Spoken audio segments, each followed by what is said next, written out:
Welcome back to the cryptowrld channel, everyone. My name is Josh, and right now the Bitcoin price has been perfectly playing out the short squeeze here in the short term, liquidating some short positions. But right now the price of Bitcoin is running into this critical area of resistance that we need to pay attention to. So I'll be talking about that in just a moment, alongside Ethereum now attempting a breakout above this resistance, but now retesting that area, while Solana is still playing out this oversold signal. So I'll be talking about all of that and more later in the video, so definitely watch to the end. First of all, taking a look at the 4-day Bitcoin chart, and over the last 1 day, nothing has changed on this chart. So right now we're still sitting in the red in the super trend indicator. And if you want things to change on the larger time frames, well, you should be looking at smaller time frames, because on the smaller time frames that changes basically every single day. But on the larger time frames, this takes months or even years to actually change. And so, as I've been saying for months now on the channel, the larger timeframes are still looking bearish, especially here on the 2-day time frame. We're clearly trending in the bearish direction, as I've been saying for months. But in case you're new to the channel, there's a difference between short-term trends and longer-term trends, because of course this longer-term bearish trend can contain some short-term bullish trends every now and again during the larger bearish trend. And so as of right now, that is still the situation on the larger time frames. We've not really reversed this larger bearish trend, at least not yet. And ultimately, to confirm a bullish trend reversal on these larger time frames, we need to see a confirmed breakout at least above around 67 to 68,000, which right now has not happened. And so, as I said earlier, if you want something new to look at basically every day here on the channel, take a look at just the smaller time frames, which I talk about basically every video, because the small time frames flip between bullish and bearish pretty much every few days or so. But of course, the larger time frames take a lot longer to flip between bullish and bearish when we're talking about the longer term trends. So if you don't like the prices flipping between bullish and bearish every day, then just take a look at the larger time frames. But with that being said, taking a look at this daily Bitcoin chart, and over the last 1 day, we've seen the DXY trade pretty much perfectly sideways. So as of right now, this is looking relatively neutral, which is relatively neutral for the price of Bitcoin. So ultimately, this at the moment is not really affecting the price of Bitcoin over the last 1 day, considering over the last 1 day, once again, is traded sideways. And as I said, over the weekend, of course, the DXY is closed over the weekend. So like I said, over the last couple of days, we had no new updates for the DXY over the last few days, which is why we saw a bit of a pump in the price of Bitcoin, because we had no new updates in the DXY, which I explained over the last 2 days or so. But obviously, if we continue the previous pump here in the DXY that we saw just last week, if we continue that pump into this week, then that will likely be a continued warning signal for the price of Bitcoin, a bearish signal like what we saw last week when the DXY was pumping, Bitcoin was dumping. But as soon as we got into the weekend, the DXY was closed, so we had no new updates over the weekend, which allowed the price to bounce a little bit here in the short term, and especially over the last 1 day with the DXY basically trading sideways. And if we're taking a look at this daily Bitcoin chart, obviously over the last few days here, we've continued that short-term bounce from this exact area of support that I've been talking about, in between around 60.2k to 61.2k. So we bounced exactly from that area, and then we bounced exactly to this area of resistance that I've been talking about, in between around 64.1k to 64,500, and that is exactly where we found resistance as expected. And so for now, and as I've already been saying over the last few days, that's the next major area of resistance to the upside to pay attention to. But if we were to see a confirmed breakout with candle closes back above around 64,500, then in that case, the next significant area of resistance to the upside is starting at close to 67,000 and going up towards around 68,000. In that price range, there is major resistance. And so as always, resistance is where the price is most likely going to struggle at. So if we're seeing a bit of a bullish relief, expect the price to start struggling around these key areas of resistance, which is exactly what we've just seen as expected. And as for short-term support, we still have this area that I just mentioned once again. But if we were to see a breakback below around $60,000 with confirmation, the next significant area of support to the downside is sitting in between around 56 to 57,000. But for now, around 60 to 61,000 is still acting as strong support. And with that being said, zooming into the 6-hour Bitcoin chart, and obviously, as I've already been saying over the last half a week or so, we are currently seeing a slight bullish relief from oversold territories territories here in the 6-hour Bitcoin RSI. And so, of course, if you've been watching my videos over the last few days, and especially when the price was back down here at around 60 to 61,000, then you'll know that this was one of the most likely outcomes in the coming days to basically reset the RSI back to the upside out of those oversold territories. We usually end up seeing either a slight bullish relief or some choppy sideways price action as the most likely outcomes from an oversold signal. But at this stage, as of right now, this oversold signal has basically already played its part because the RSI is now closer towards overbought than it is to oversold, which means we've basically fully reset back to the upside and even gone a little bit back above neutral. And so I would not necessarily expect a continued bullish relief based on this reason alone. Ultimately, we'd have to look at other bullish reasons in order to expect more bullish price action, like, for example, a confirmed breakout above this resistance, which right now has not happened. We're still finding resistance at around 64.1k to 64,500. And so for now, in the short term, this slight bullish relief has started to stall around this resistance and will likely stall for maybe the next day or two. But if we can actually see a breakout above 64,500, that's really the only chance that this bullish relief could continue maybe over the rest of the week up towards the next major resistance. But once again, we would have to soon see a breakout above 64,500. But at least for the next day, I do expect the price to remain basically below 64,500 and continue to struggle just in the immediate short term here in the coming hours, maybe over the next day or so. And so that's what I'm expecting right now for the price of Bitcoin here in the short term. And just before talking about the short squeeze situation right now for the price of Bitcoin, if you want to trade these moves in the price of Bitcoin or any other crypto, personally, I take just about all of my trades over on Bybit. So I'll make sure to leave a link to Bybit down below this video in the description and in the pinned comment. And if you use that link down below this video to make your Bybit account and deposit on that account, then you can get up to a $30,000 deposit bonus, but only if you use that link down below this video. And also, if you use that link, it'll take you to this page right here, which is my cryptoworld team in the World Series of Trading, which is the biggest trading competition in the world, and it's happening right now over on Bybit. And this year, by the way, in case you're new to all of this, there's a $10 million prize pool, 10 million USDT up for grabs in the World Series of Trading. And the more people that join our cryptoworld team, the better our chances are at potentially placing well in the competition and basically having a shot at this $10 million prize pool.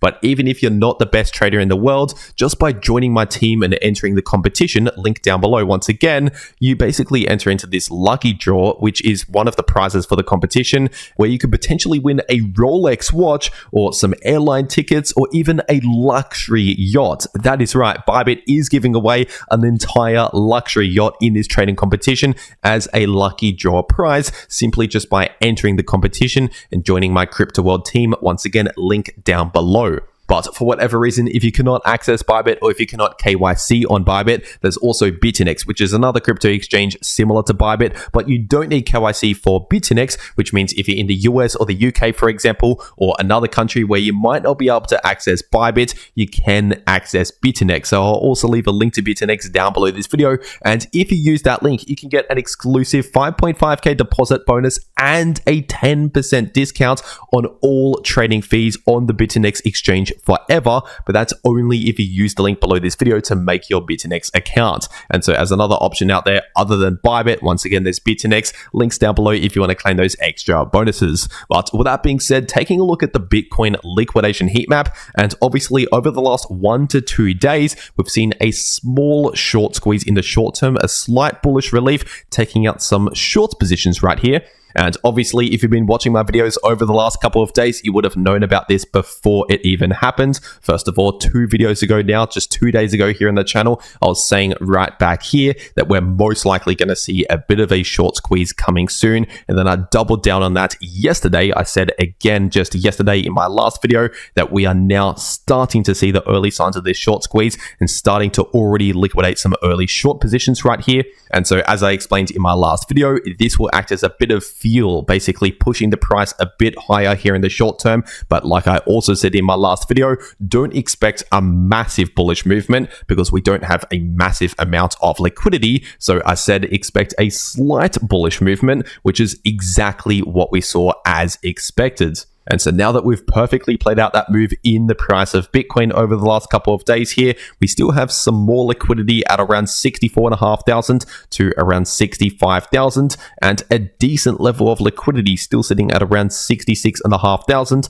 and also a decent level of liquidity at around 59.8k. And so overall, in the imminent short term, we still have a little bit more liquidity to the upside compared to the downside in the immediate short term here, which means we could have a slight bullish bias just based on the Bitcoin liquidation heat map alone. This is looking slightly more bullish than bearish, but something else that we also have to consider that we did not necessarily have over the last 1 to 2 days was the price now running into this area of resistance, which was previous significant resistance, once again going up towards around 64,500, which so far is exactly where we rejected from. And so as I explained earlier in the video, we should be expecting the price to start struggling around this area on the price chart, considering previously it was strong resistance for the Bitcoin price. And so when we combine those two factors together, the liquidity slightly above the price, basically dragging the price to the upside here in the short term, combined with the fact that we still have resistance at around 64,500,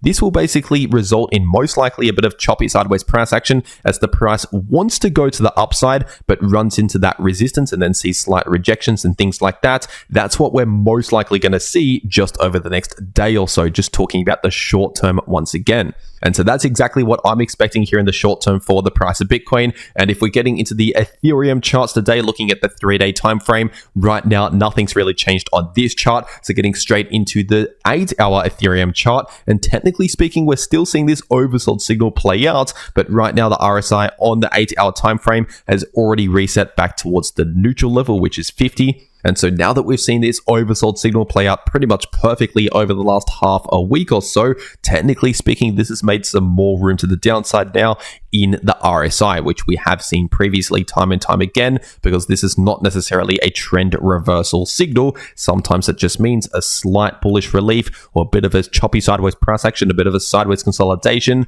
before potentially the continuation of the bearish trend later on. That's still a possibility. And so that's still something that we have to keep in mind, because on the larger timeframes, as I've been saying for months now on the channel, we're still looking bearish in terms of the longer term trend. And so any short-term bullish price action that we see is just short-term bullish price action during a long-term bearish trend, as I've been saying for months.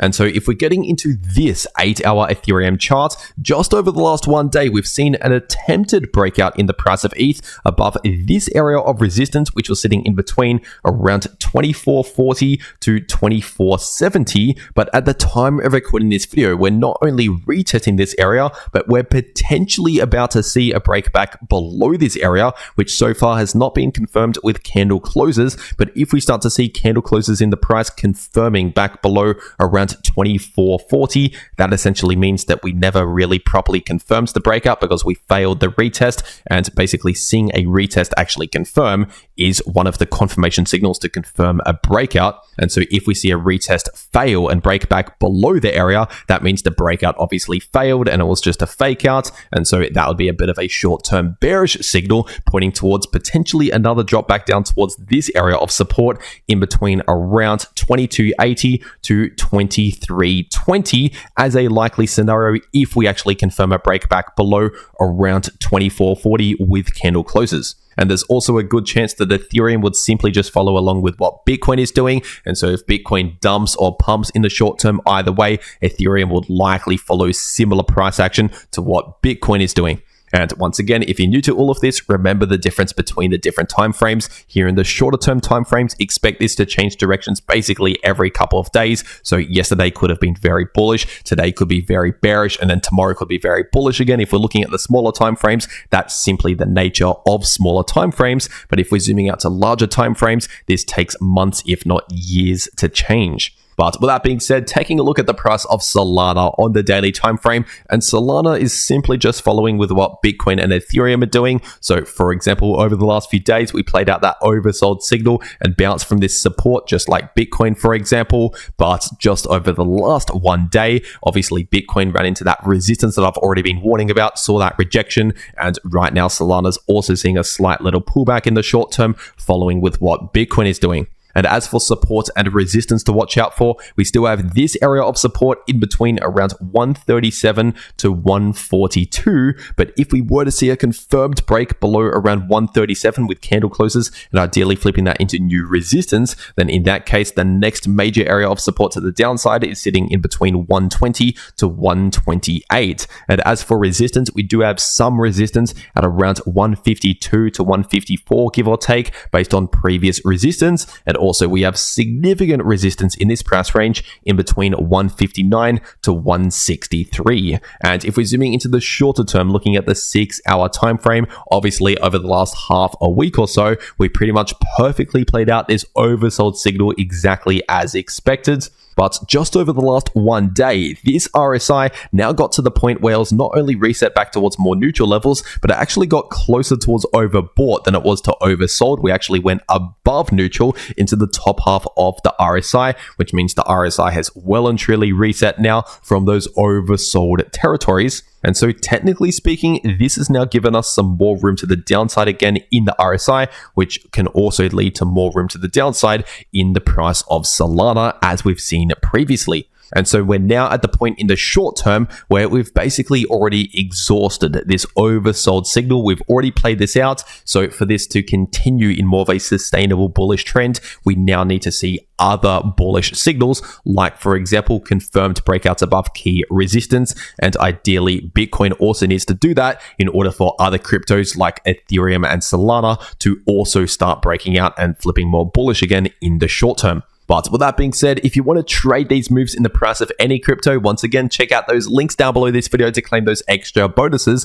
And if you want to actually know how to trade crypto, no matter if the price is bullish, bearish, or chopping around sideways, then make sure to watch these videos popping up right here on your screen. The video in the top left shows you how you can profit from bullish or bearish price action using long positions or short positions. And the video in the bottom left shows you how you can easily profit from choppy sideways price action. But anyway, that is everything that I have to say for today. I really hope you enjoyed, and I'll see you all in the next video.